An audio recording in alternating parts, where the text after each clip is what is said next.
आज का टॉपिक है बौद्ध धर्म का अनात्म दर्शन व इसके संप्रदाय। अब तक विभिन्न दर्शनों को लेकर जो वीडियो बनाई हैं उनमें यह जानने की कोशिश की गई है कि उस विशेष दर्शन में आत्मिक तत्व का किस गहराई तक वर्णन किया गया है और उस दर्शन में आत्मा का संबंध जगत, सृष्टि और परमात्मा के साथ क्या है। कहने का अभिप्राय यह है कि आत्मा के अनुभव को मुख्यता दी गई है। इस वीडियो का विषय है बौद्ध धर्म का अनात्म दर्शन व इसके संप्रदाय। अनात्म दर्शन इसलिए है कि बौद्ध धर्म आत्मा और परमात्मा के अस्तित्व को नहीं मानता है। ऐसे किसी भी अनुभव को इनकार करता है जो इंद्रियों और मन से परे है, अर्थात अतीन्द्रिय है। इसका अर्थ यह है कि इस दर्शन में चिंतन मनन के द्वारा ही लक्ष्य तक पहुंचना है। चिंतन मनन जब चरम पर पहुंच जाता है तो शून्य में मिल जाता है और धर्म नैरात्म्य या अनात्म दर्शन की अवस्था प्राप्त होती है, जो योगी की निर्वाण प्राप्ति के लिए आवश्यक है। निर्वाण का अर्थ है बुझ जाना या मिट जाना। संसार अक्षण भंगुर है, पल पल बदल रहा है। जब यह ज्ञान हो जाता है तो संसार सौपन के समान लगने लगता है। यही यथार्थ ज्ञान है। ऐसा ज्ञान होने के बाद व्यक्ति का किसी भी सांसारिक वस्तु या सांसारिक संबंधों से मोह भंग हो जाता है और वह सांसारिक चेतना से ऊपर उठ जाता है। तब उसे दिव्य चक्षु की प्राप्ति होती है। लेकिन दिव्य चक्षु और रिद्धि सिद्धियां मात्र रास्ते का पड़ाव हैं। इनके प्रति भी लगाव नहीं होना चाहिए। और जब लोभ, राग, द्वेष आदि वासनाओं की अग्नि पूर्ण रूप से बुझ जाती है तो बुद्धत्व अर्थात एनलाइटेंड वन की प्राप्ति होती है, जिसे संबोधि प्राप्ति कहा गया है।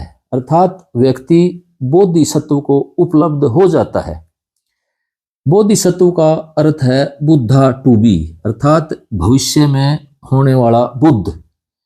इसका अर्थ यह है कि बोधिसत्व की प्राप्ति होने के बाद व्यक्ति अपने निर्वाण को टाल देता है और वह संसार की भलाई के लिए प्रेम और करुणा का संदेश फैलाता है और जब तक चाहे बार बार जन्म लेकर संसार में आता है और दुखी और असहाय लोगों को यथार्थ ज्ञान देकर उन्हें बड़ी नौका अर्थात महायान में बैठाकर भवसागर पार कराता है।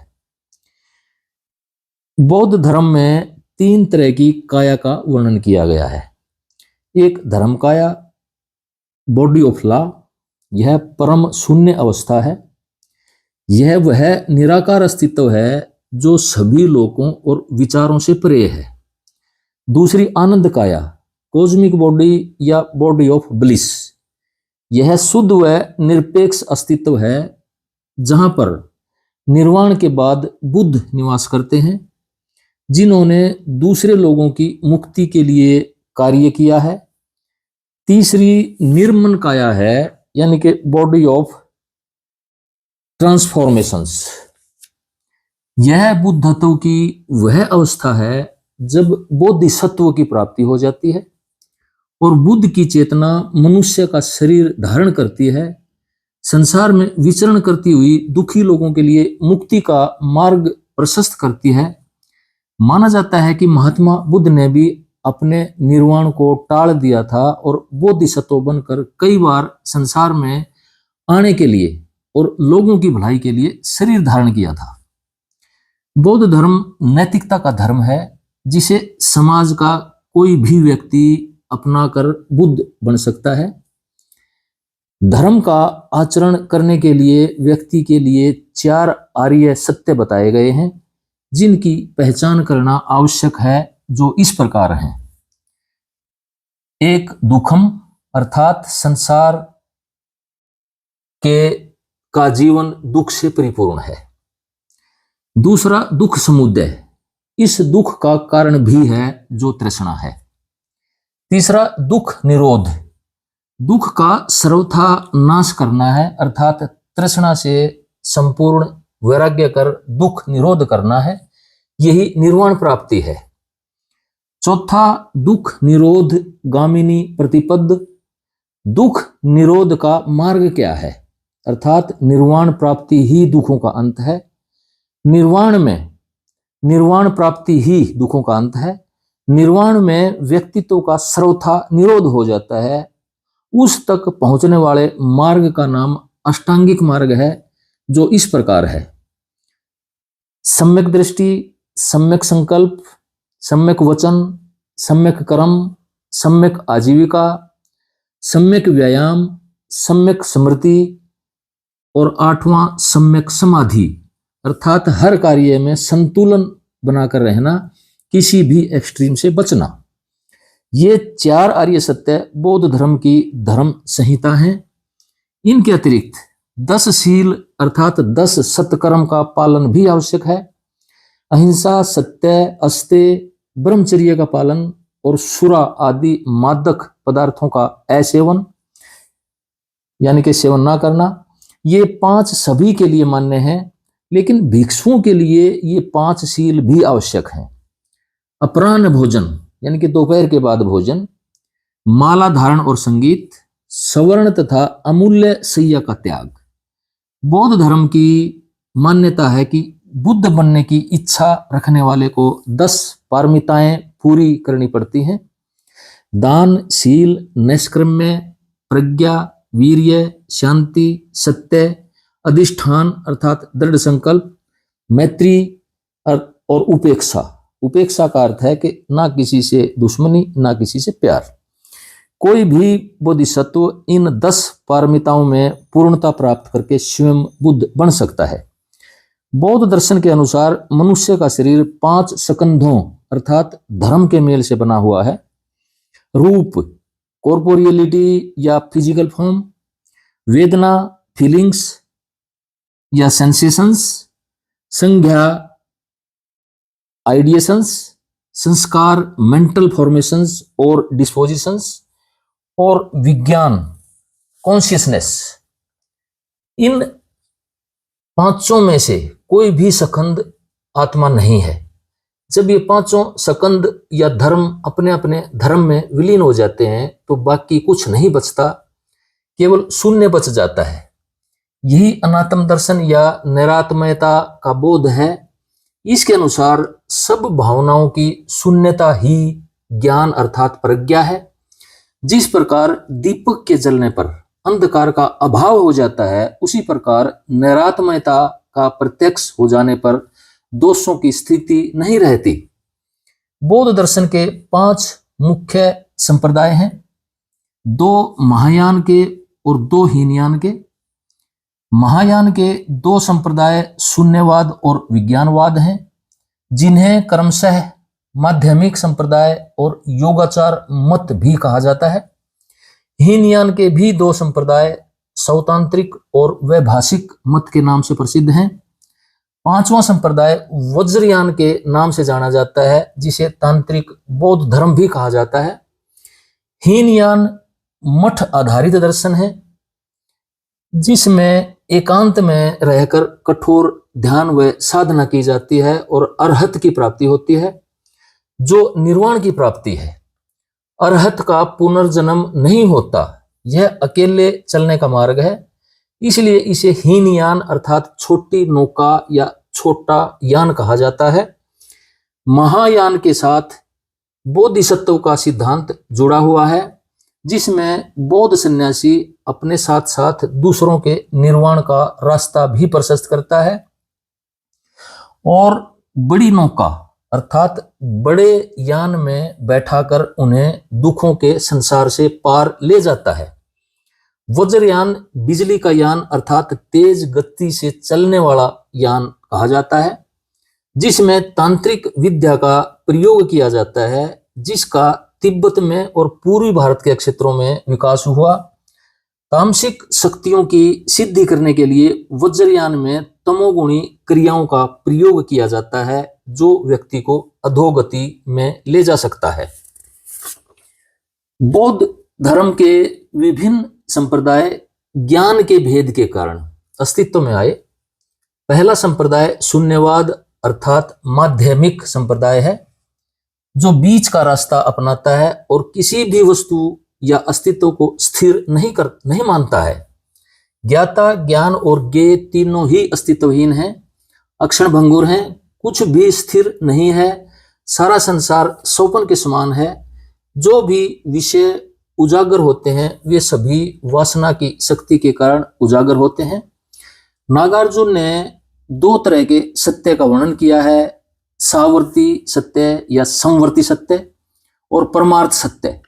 सावर्ती सत्य अनुभवजन्य सत्य है जो साधारण व्यवहार में होता है, और परमार्थ सत्य अंतिम वास्तविक सत्य है जो परम सत्य है और सार्वभौमिक शून्यता है। जब सत्य चार भावनाओं अक्षणिक, दुख, सवलक्षण और शून्य के वश सारी वासनाओं से मुक्त हो जाता है तो अंतिम सत्य अर्थात निर्वाण की प्राप्ति हो जाती है।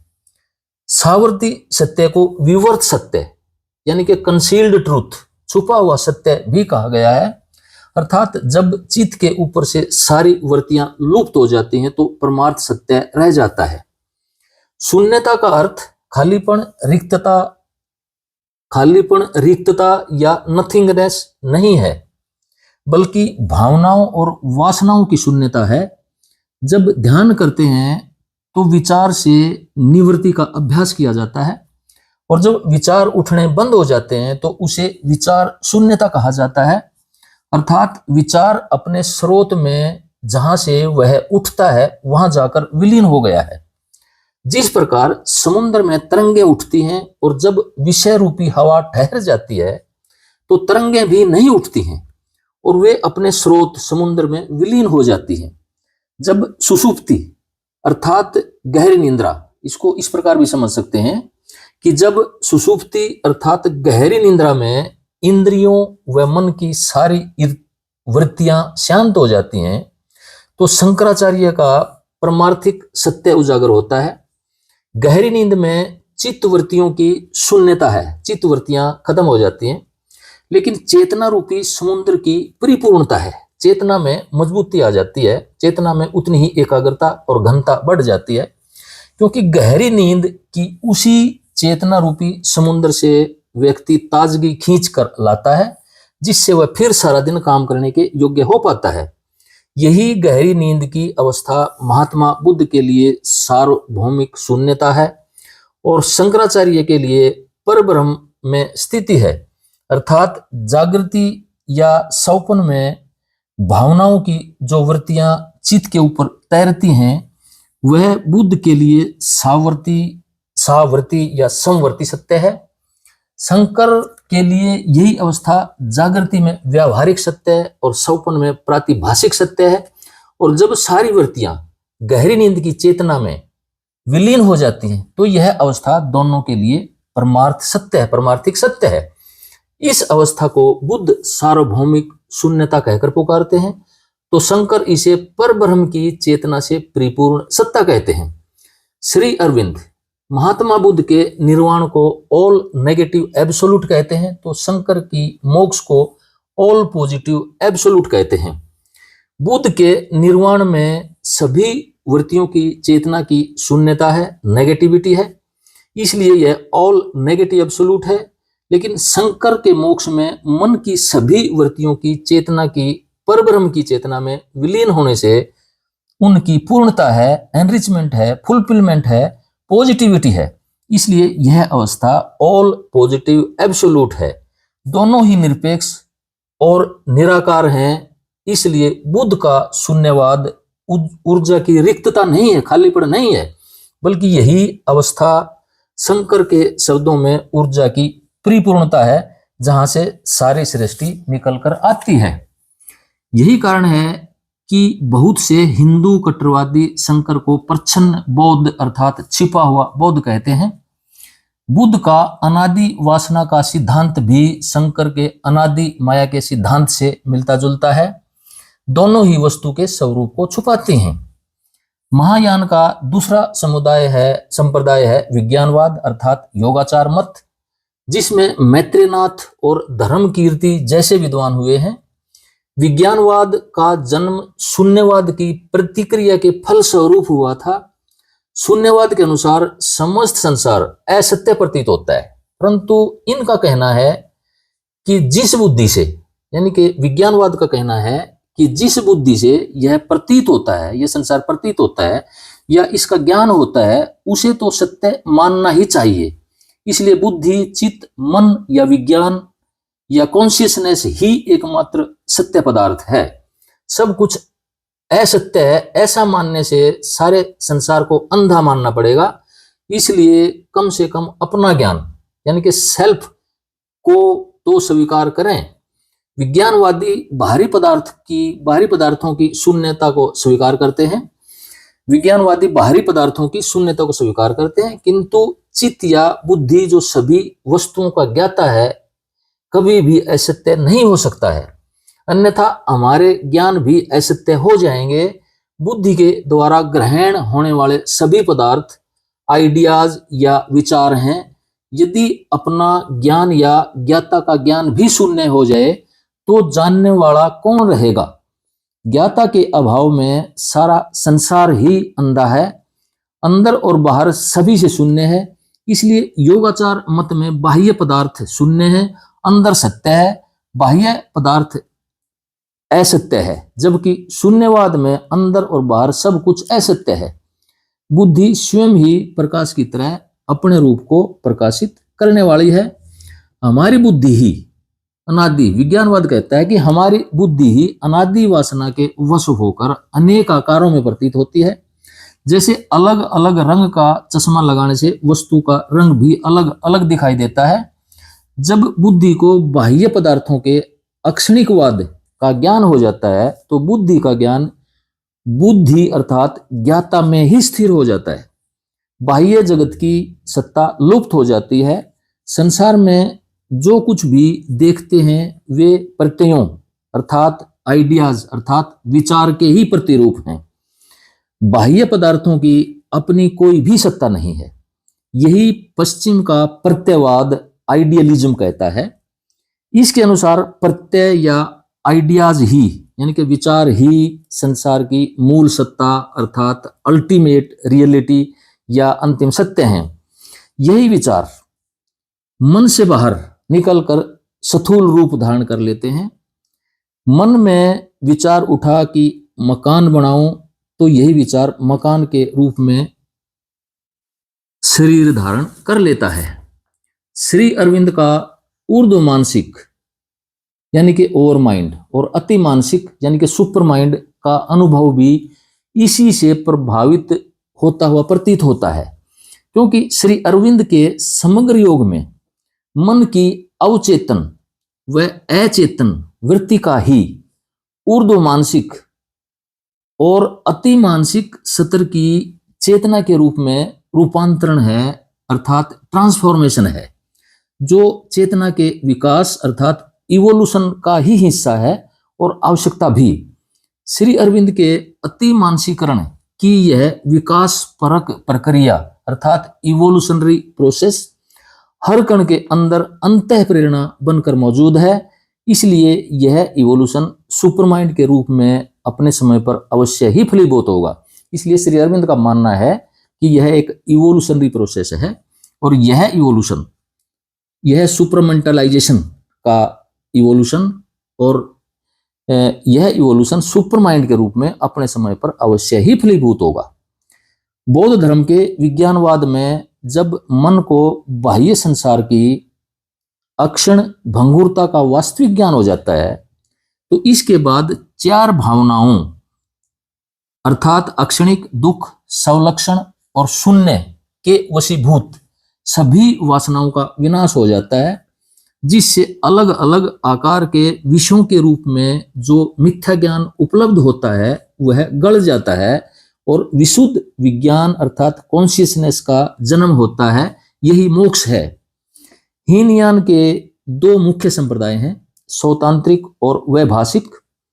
इनके अनुसार मानसिक और बाह्य दोनों यथार्थ, दोनों पदार्थ ही सत्य हैं। इन दोनों में इतना भेद है कि ये दोनों मत बाह्य पदार्थों का ज्ञान लेने के लिए अलग सिद्धांत अपनाते हैं। सौतांत्रिक मत कहता है कि वस्तु का ज्ञान अनुमान से होता है, जबकि वैभाषिक मत कहता है कि अनुमान से नहीं प्रत्यक्ष से होता है। सौतांत्रिक कहता है कि विषय का सबसे पहले इंद्रिय से संबंध होता है, इससे उस विषय के ज्ञान की उत्पत्ति होती है। उदाहरण के तौर पर जब हम घड़ा देखते हैं तो उसका आकार हमारे अंदर आ जाता है, दूसरे क्षण में हम उस आकार की तुलना हमारे मस्तिष्क में पहले से विद्यमान घड़े के आकार से करते हैं, फिर कहते हैं कि हाँ यह घड़ा है। तब हमें घड़े के होने का ज्ञान अनुमान से होता है, एकदम प्रत्यक्ष से नहीं। इसी प्रकार जब हम देखते हैं कि किसी स्थान पर धुआं उठ रहा है तो हम अनुमान से कह देते हैं कि यहाँ आग लगी थी, लेकिन वैभाषिक मत कहता है कि यदि किसी ने पहले घड़ा या अग्नि देखी ही ना हो तो उस व्यक्ति को धुएं से अग्नि का ज्ञान नहीं हो सकता।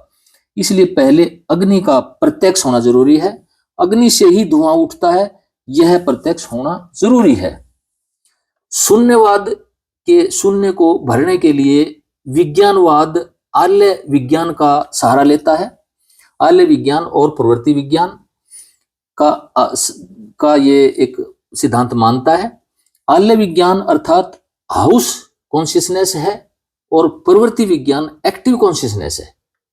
विज्ञानवादी अद्वैतवादी हैं, विशुद्ध विज्ञान प्रत्यय यानी कि विचार, चैतन्य या चित्त को ही एकमात्र सत्ता मानते हैं। यद्यपि बुद्धि एक रूपा ही है, लेकिन अनादि वासना के कारण यह विभिन्न रूपों में प्रतीत होती है।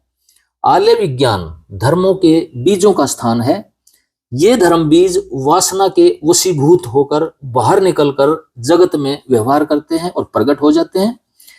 आल्य विज्ञान समुद्र के समान है। जिस प्रकार समुद्र में वायु प्रेरित तरंगें उठती रहती हैं, कभी विराम नहीं लेती, उसी प्रकार आल्य विज्ञान में भी बाहरी विषयों से प्रभावित होकर अलग अलग तरह की विज्ञान रूपी तरंगें उठती हैं, ये कभी नष्ट नहीं होती।